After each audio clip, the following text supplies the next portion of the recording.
Bonsoir à toutes et à tous, ce soir je vais au Bouffe du Nord et je suis un petit peu à la bourre à cause de la ligne 4 qui était trop pleine. Je vois Callisto et Arcas d'après Ovid dans la mise en scène de Guillaume Vincent et c'est notamment avec Vincent de Dienne. Et puis ensuite je vois Love Me Tender d'après 6 nouvelles de Carver, toujours dans la mise en scène de Guillaume Vincent. Et en fait dans Callisto et Arcas, l'histoire c'est que Jupiter est un petit peu en kiff sur Callisto, sauf que Jupiter c'est un petit peu Harvey Weinstein à ce moment-là, et que du coup il n'y a aucune meuf depuis MeToo qui veut se laisser séduire par le mec, donc il est obligé de se déguiser en femme.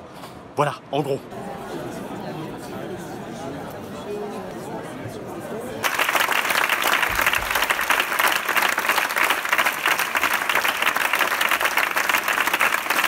Et ben je pensais pas si bien dire moi au début avec mon histoire de Weinstein parce que en fait on était en plein dedans, en plein dans un abus sexuel en chambre d'hôtel par un producteur de cinéma véreux et une jeune comédienne un peu naïve. Là il est 19h30, il y a 1 heure de battement entre les deux, je vais me chercher à bouffer. À chaque fois je reconnais pas son nom mais en fait il y a toute cette comédienne, Emily Inserti Formentini. Je vais essayer de le retenir parce qu'elle est géniale cette fille, elle était déjà dans les...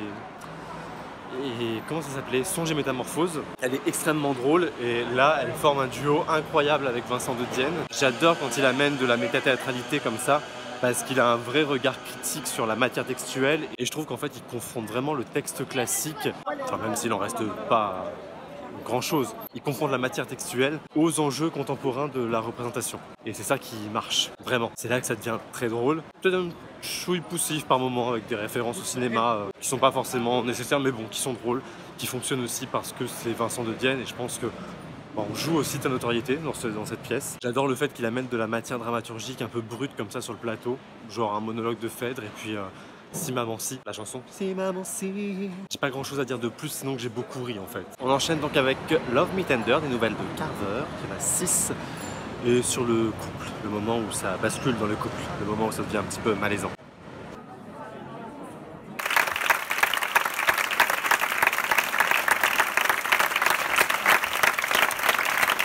Eh bien, c'est une soirée réussie. Parce que la dernière fois, je dois bien dire que j'avais été un petit peu déçu par Songe et Métamorphose. J'ai trouvé qu'il y avait beaucoup de longueur. Là, pas du tout, je trouve ça hyper rythmé. Juste une première partie, c'est vraiment malaise TV. Oui, théâtre contemporain. C'est des moments hyper malaisants.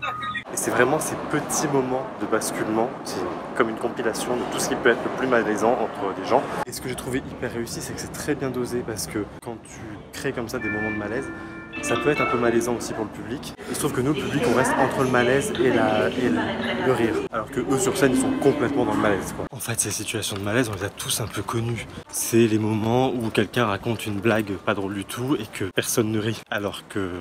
Et pour éviter le malaise, il faudrait juste se forcer à rire. C'est quand quelqu'un se met en colère et puis rajoute « non, je rigole derrière ». Alors qu'on sait qu'il rigole pas. Les gens qui se racontent des anecdotes trop longues en pensant être drôles et c'est trop long. Et les malaises, on les retrouve dans les silences. Il y avait des silences magnifiques dans le spectacle. Et je sais pas pourquoi, alors que tout est prêt à exploser, parce que clairement, les gens s'en envoient plein la gueule, mais en disant « non, non, je rigole, tout va bien », on essaie de dissiper le malaise, mais en vrai, il y a un bon gros malaise. Tout est sur la brèche, tout est prêt à exploser entre les personnages, et ça n'explose pas parce qu'il y a une sorte de convention tacite entre les gens qui fait qu'on se retient. Et c'est ça qui est très bien mis en scène. C'est d'autant plus bien mis en scène qu'il y a...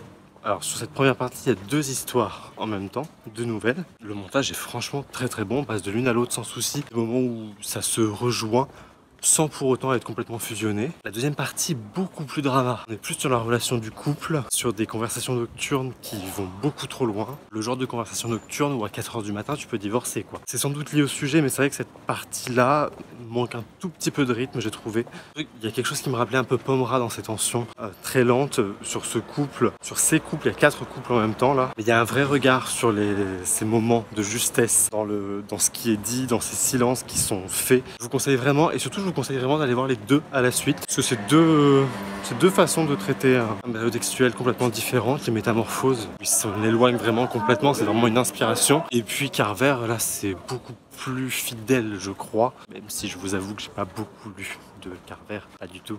En tout cas, on sent qu'il y a un texte qui est un peu plus présent. Et puis c'est jamais que 2h40 en tout. 2h40, oui c'est ça, 2h40.